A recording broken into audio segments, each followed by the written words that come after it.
the numerology. Like, I'm a 6 life path, and my birthday adds up 2 plus 1, 3. So I'm like a 3 and a 6. I think. I don't even know how it works, to be honest. Although I'm not someone who says immediately numerology satanic. I'm just not sure. Because there's a lot of conflicting information. I'm not 100% sure how it works. On the appetizer. I'm gonna go around, okay? Yes. Time around. Let's taste that. So like one and a half more minutes. That pasta, 1.5 more minutes for the same time. This is ready. This is ready. All right. Okay. What goes into this? Now, Heather. Yes, chef. Rachel. 3 numbers. So would one of them be 21, 2 plus 1, 3? That's my birth like day, like 21st. And then all of them added up is a 6 life path. 3 numbers.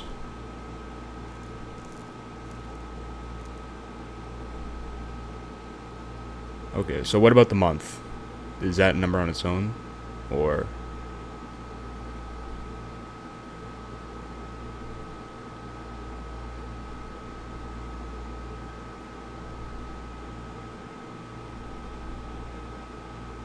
my name also starts with a C, which is 3. ABC, 3.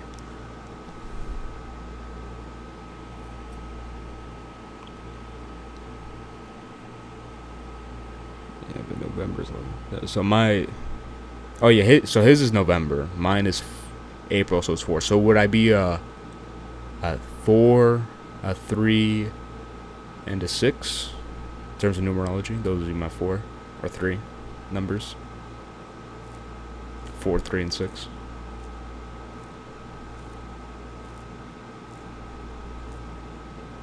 Okay. That makes sense. So I know 3 is like entertainer, obviously. And this isn't even like my YouTube videos. I'm more chill than these. Hold on. 4, isn't that what Trump is?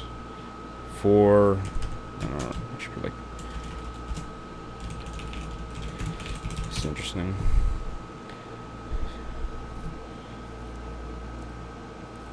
Yeah, I think this is what Trump is.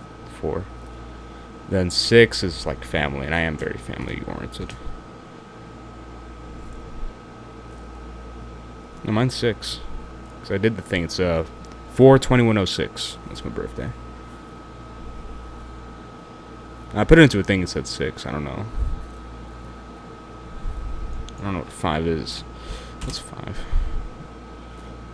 Change, adventure, freedom. I don't think I'm a 5.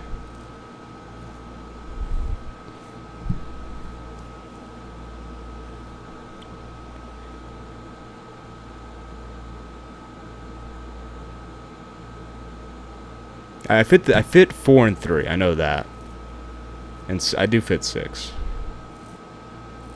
4 plus 3 equals 4. Equal 13 equals 4. That's how it's calculated. 4 plus 3 plus 6.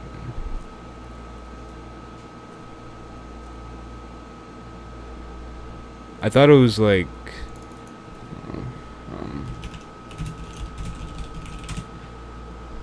2006. So I put it into this thing, April 1st, 2006. Unless I just got a 6.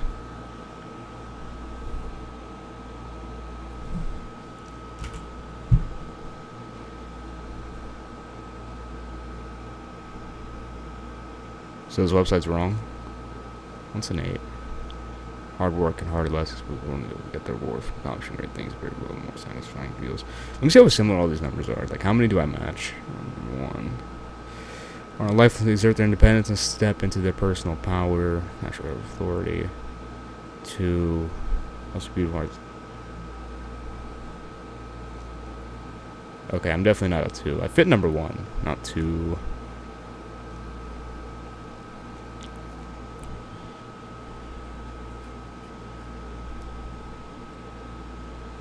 4 plus 3 plus 8.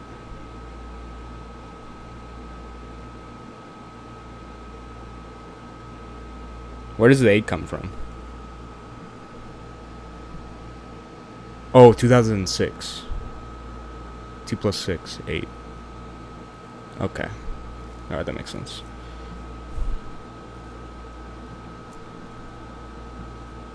So would this mean I have the traits of a 4, 3, 8, and a 6?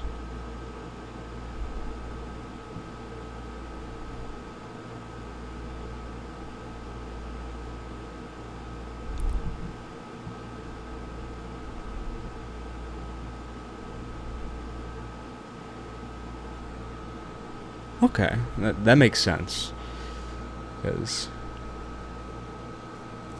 so I never looked into 8. Since I'm an 8, I might as well look into that. What is this one? Who is born with the worth accomplishing great things, big goal, the more satisfied he feels when they achieve them.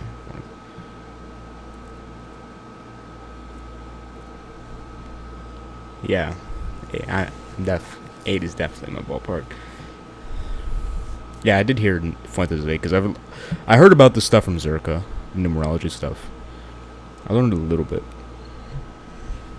I didn't know like it goes like that. Okay, it's interesting because I didn't really think. I thought it was plausible because I do think there's a lot of stuff that happens in the world that's like eerily works with numerology, but also I believe because from my time learning about Christian apologetics and religion and stuff like that, numbers came up a lot. Like it seems like God speaks in numbers, right? So I don't think it's far-fetched at all to say that numbers have a lot of meaning in people's lives. Now, my main thing is figuring out how all this works together, right? And I feel like that's because you got to deal with all these dumb states in us who say a bunch of stuff. It's kind of like law of attraction stuff. In order to get anything good out of it, you have to push through a bunch of crap. But I think the Bible, in terms of like quote-unquote law of attraction, the Bible is very useful. You could just use the Bible, you understand. Like look at Daniel's story, look at Shadrach, Meshach, Abednego, look at Peter falling into the water, you look at Daniel's Psalms, you understand like quote-unquote law of attraction and how you're supposed to communicate with yourself and God and the world, right?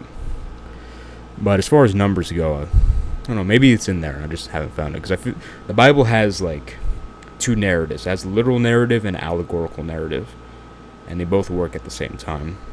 It's kind of like that's why every time you go to the Bible, it's like you learn something new every single time. Like even if you've been reading for 50 years. Like my grandma, she's an abuela, an Hispanic abuela, so she reads the Bible all the time. It's one of those, right? In 20 years, to this day, she still learns new things when she goes to read it. She probably read it in full like 15 times already. Still learning things because there's so many different angles you could understand the Bible from. Very powerful. I don't think you can do that with the Quran.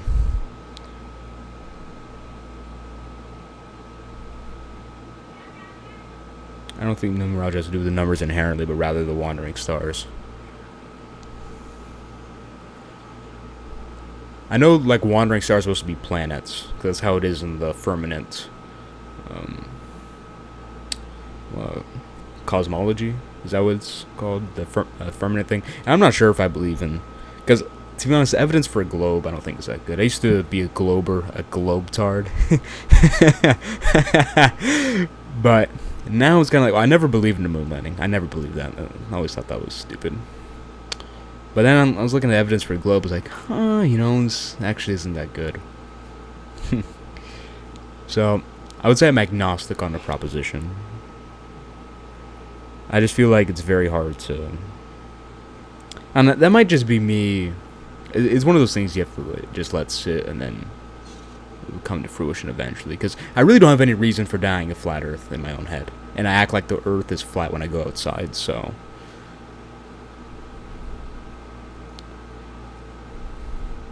Yeah, I may come to that position eventually. I wouldn't be surprised. Because, I don't believe in, SpongeBob flipping 6 million Krabby Patties in SpongeBob SquarePants. I don't believe that. There's not enough burger grease on the walls in order to indicate that. I don't believe in, that stuff. I don't believe in basically anything they tell me already, so... they can definitely be a firmament. Very open to it.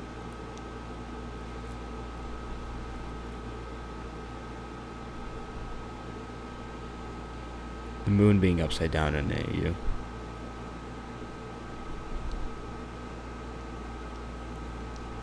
I just got reminded of a debate because I watched a debate, a modern day debate. It was Witsit, Zerka versus Ozzy and Von Zoom.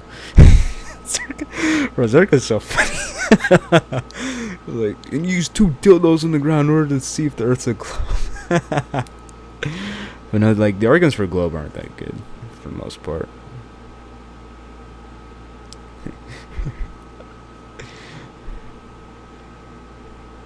You saw that one? Yeah, it was good. Yeah, when I look at the sun, and it's like 24-hour suns, you can see it kind of goes like this. I mean, it looks like it's flat. Like I said, like if you just observe no one tells you anything. You just observe the world. It's like it's flat. You fly a plane like the world's flat, etc. To get to a globe, you have to like get all these fake pictures and all this other stuff. So.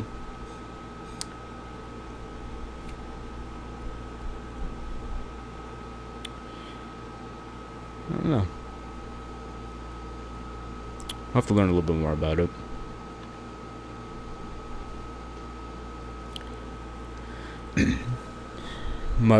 I'm curious. How does I try to draw?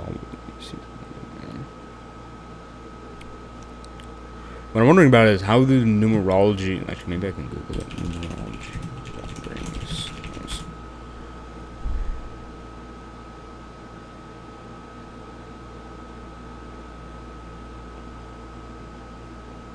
Okay. Because what I'm really curious about the numerology stuff is to understand, like, how do they work together? Like, what if I interact with someone who's like a 3, 5, 8, and 10, if that's even possible. I don't actually 9, whatever. You get what I mean? Like, how would they interact with each other and stuff? Because to me, like, one of my things was, I don't want to fall in the trap of saying, well, I'm this number, so I can't do this, or I'm this number, so I should do that, etc.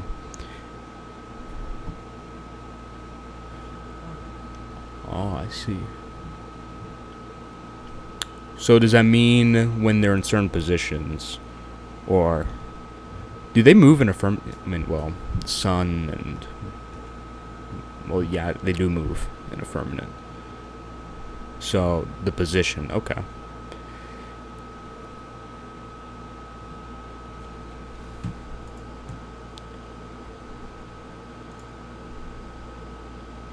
And I do know that, because like Nikola Tesla, I don't know if he believed in like the wandering planet stuff, although he is used as a source for flat Earth.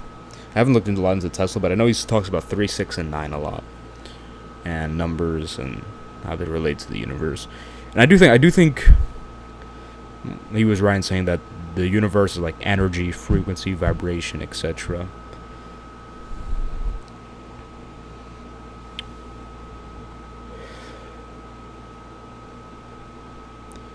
But it would make sense on a firmament model then.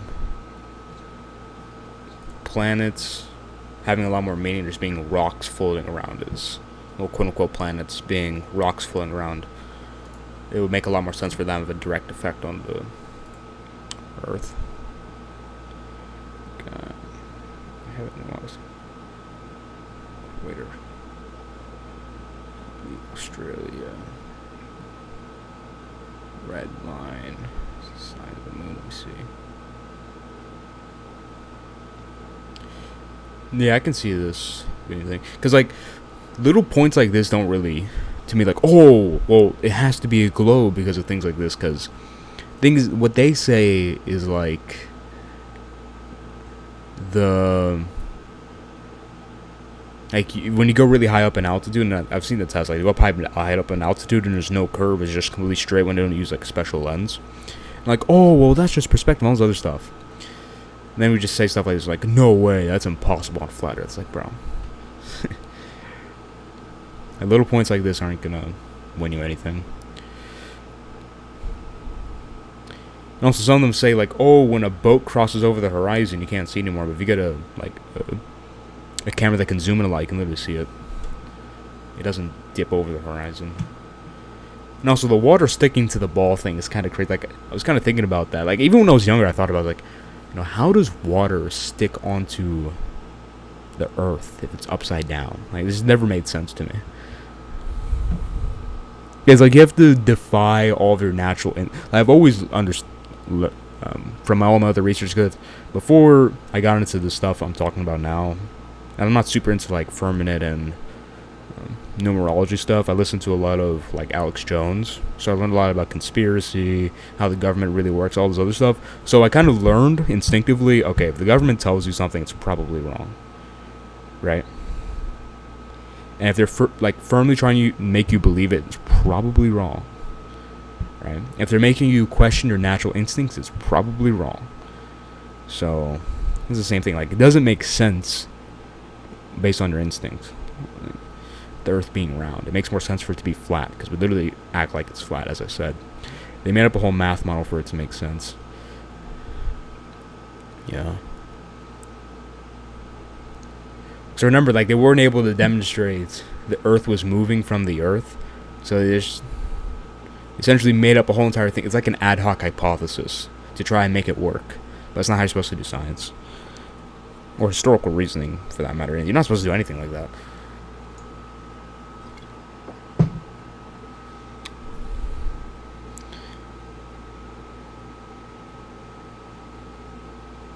One of the funniest things I saw was, like, it was actually in the Zerka-Ozian debate, right? He was like, oh, well, the sun gets bigger and smaller. That's a sign the Earth is moving. But then he just conceded that could be it's literally, the sun is getting bigger and smaller, but then they say it's because the Earth is moving, not that the sun is moving. Although that would be the natural instinct. Like, you should probably believe that before you believe anything else, unless there's evidence to the contrary. And even admitted, yeah, the sun could be moving, and that could be why it's happening. So it's not even evidence.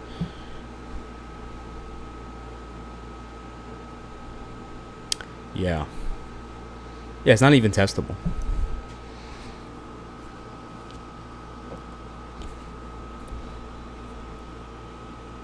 Like, and I think this is really just an attack on God.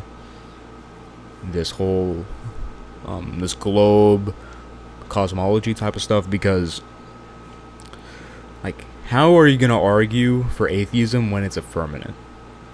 It's basically impossible.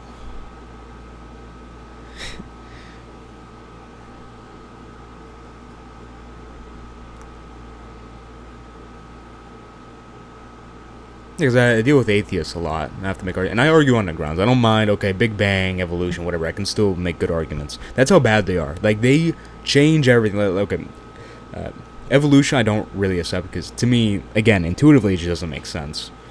Like, firmament, I'm kind of leading towards firmament now. I'm not going to lie. Like, I'm kind of being convinced day by day, because I'm learning about it. But I'm like, alright, whatever. Here's your cosmology. Here's your evolution. Whatever. You still lose. But they weasel like, oh, well, nothing isn't actually nothing. Lawrence Krauss, the quantum mechanic fluctuations, all this nerd stuff. They basically just stand on it. If it was a firmament, then what? They can't do that. Screw all that quantum mechanic cosmology stuff. The Earth is flat. It's a glass dome. Water around it. At least that's how I understand it. Right. Make sure I understand the firmament model correctly.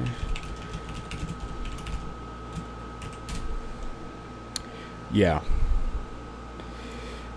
Oh, it's a bit interesting because they say, because some of they like to have their cake and eat it too, right? They say, like, oh, well, the Big Bang and all this stuff, they have their cosmology, right? And it's like, okay, well, if you actually study the Big Bang, you understand the Big Bang is the beginning of the universe, and you can make an argument, okay, well, universe began to exist, like the cosmological argument. You can make an argument like that. Then they backtrack, oh, well, there was energy that always existed, so now it's eternal. Like, it's all weaseling.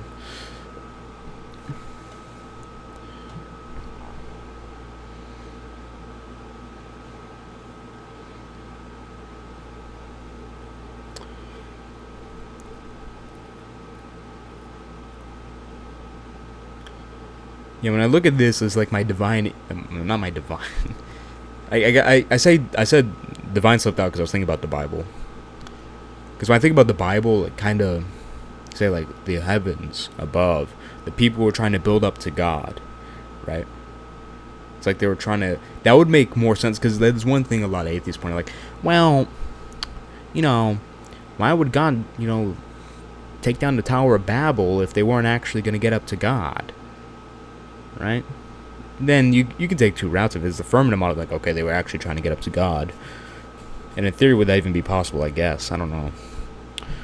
Probably not, considering the time period. Although people back then weren't as dumb as people will say. To be honest, they're probably smarter than a lot of people today,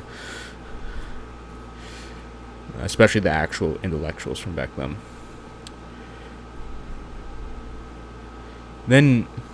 But then, like, even if you do believe in the globe cosmology, then you can say, okay, well, the action of trying to do that is what caused it to happen. But on Firmament model, it makes a lot more sense. Yeah, evolution just... I don't look at like a rock. I think Ken Hovind has the best arguments against evolution. Not because I understand the science behind it, because he is very... Like, Ken Hovind's probably the best, like, debater in terms of charisma when it comes to Christianity. I don't know how good his science is, because it makes sense to me, but I'm not a scientist in any regard. But he's very good at articulating his positions. And it's like, yeah, I don't believe I came from a rock, bro. Like, my great ancestor was a rock. Like, no. It doesn't make sense. It's like, oh, well, you need millions upon millions upon millions of years of, like, just so it can happen. It's like, really?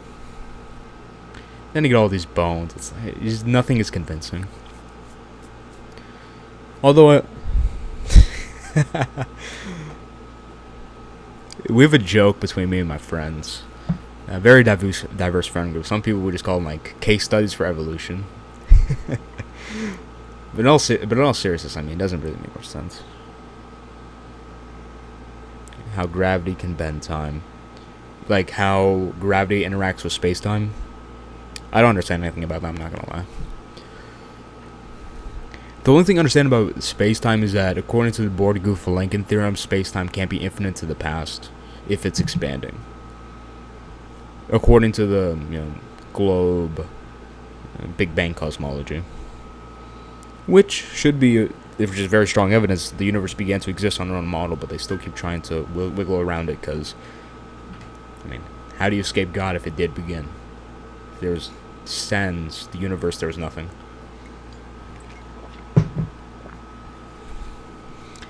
I always got I've like two atheists made videos about me. One had 30k subs, one had like 8k subs. Both of them were like nerds. And one of them was really dishonest. The other one was just... Use a ChatGPT bar for you. Like, ChatGPT something, and he would talk for 10 minutes just reading off the ChatGPT. That's what it sounded like. Didn't make good arguments, though.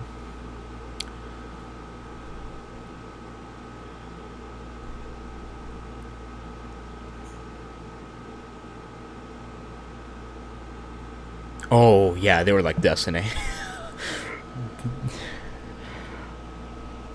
Destiny is a very good example of a pseudo intellectual. It's one of those people that just sounds smart, but he's not really smart. Even then, he sounds dumb sometimes. Yeah, it's like those people who... It's kind of like the bell curve. Like, you have like the really dumb people, and they believe, oh, Jesus, I love Jesus, I love Jesus, I love Jesus. They can't really explain why, but they do, and it's great. And then you have the middle of the road people like, well, science, the study, this, that. They don't look at the world, they don't understand deception, all this other stuff. And then you have the other side of the bell curve with really smart people. It's like, yeah, you're an idiot.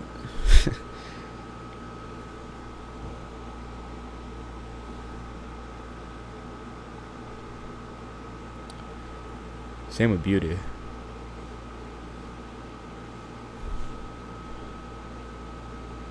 But like the ugly people are... Oh, like in confidence in their demeanor, like the ugly people are like really... Like they're super ugly or down to earth, and then the mid people are like really arrogant. Then the really, really beautiful people are like kind of like the dumb people, in the sense that they're, or the ugly people in the sense that they're humble. In that case, yeah, because like the cutest girls are usually the most well behaved, in my experience at least. Which I live in Florida, like 15 minutes away from Miami, so I'm not in a very good spot. My goal is to get this pumping, and then be in a position where I can... This is really just a few more thousand, because I'm already making money.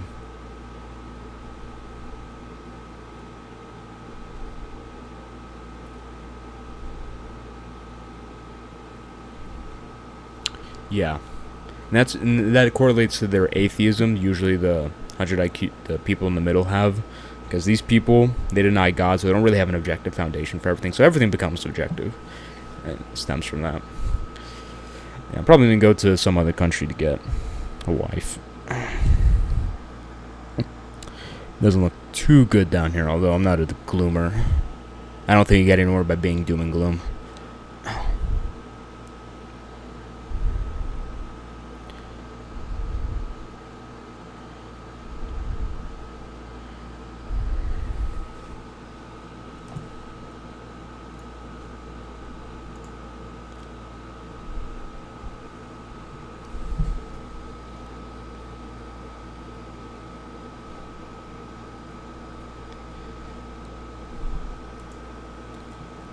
Let me check this one. Black pill and white pill. I'm not sure what white pill is, to be honest. I think that's the one where it's like have hope. Is that white pill? Because I know about the other ones. The black, blue, red, purple. The way I've always approached the pills is Christ pill. And not just as a slogan, but because I think all the good and bad of the pills gets filtered out and filtered in by putting it to that standard. So I think good looks comes with taking care of yourself. So you have the parts of the black pill, which is just looks basically, and there's different forms of, like, there's the hopeful type of black pill, which I do have some respect for. I don't think it's as bad as people say. Then you have the doom and gloom incel black pill, which that's just a crapshoot. I've looked into incel forms. They're funny, they're entertaining, but it's also really sad at the same time. But I think, like, you take care of yourself, okay, you basically look smack, and I think that's a part of being a Christian, because you have to take care of your temple, right? Then you have red pill, it's like understanding female nature, but then you have, like, red pill again, there's a lot of different forms of red pill.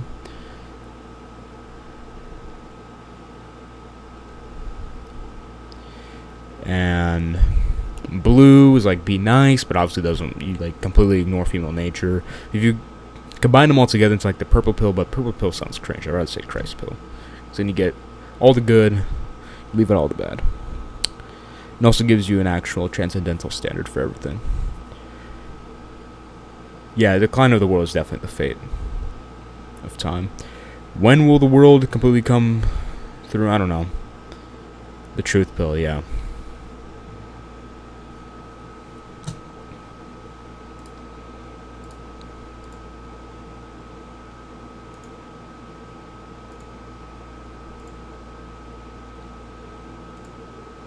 So I do think another interesting point is like the sun being in the middle and how it relates to sun worship. Because again, within my religious studies, I learned a lot about like pagan religions and stuff. Because these idiots try connecting, well, Jesus was just like this pagan myth and this pagan myth and this pagan myth, and you got to go through it and they're like, you got to show that correlation doesn't mean mere minor correlations doesn't mean that it's directly inspired or it's completely wrong. I mean, it's just stupid.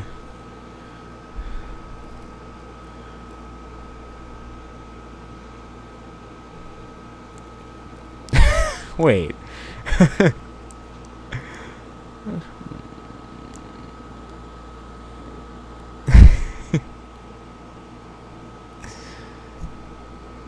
Damn. Huh.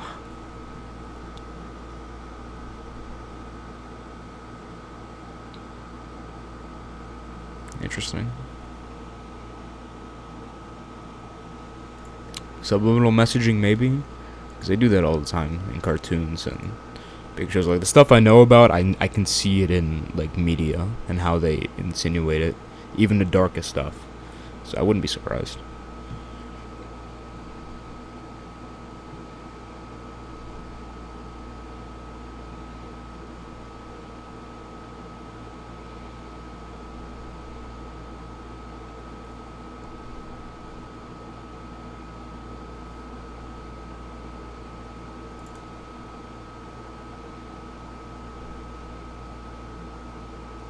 Oh, this is probably some other type of.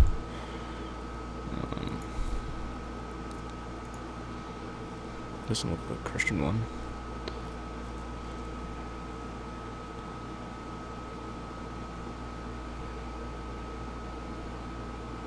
I also did watch the documentary by Eric Dubé. Thought that was interesting. Kind of confirmed some things I was hearing.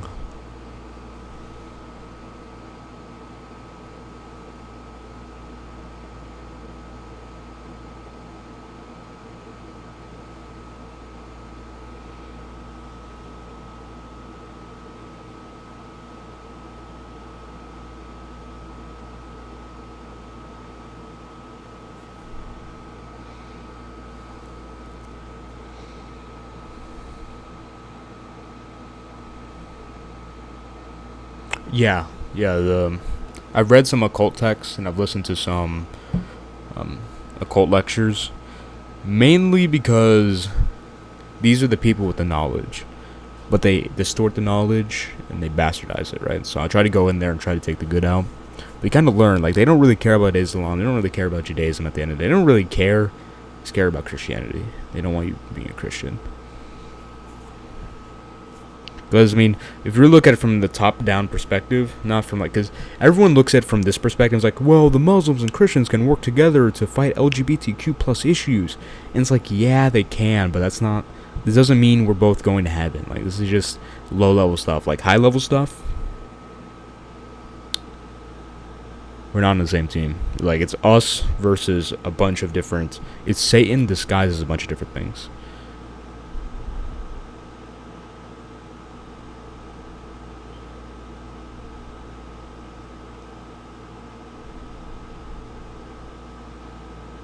Yeah.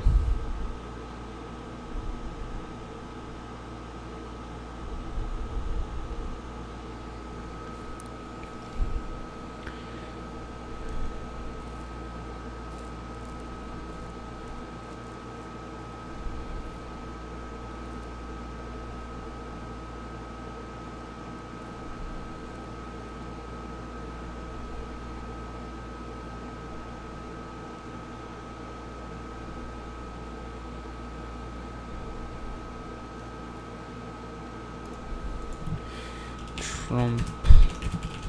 I'm just confirming. I'm pretty sure he's a 4. I think I've heard he's a 4. Yeah, he's a 4. And the thing about the numerology, I always thought, like, couldn't you, they kind of, because I was thinking about, like, the girl, like, TikTok girl, like, oh, I'm a Taurus, I always thought that was stupid, and from what I'm gathering, it doesn't seem to be as strong as this, but this kind of numerology seems a lot more reliable. It actually seems like, it makes sense.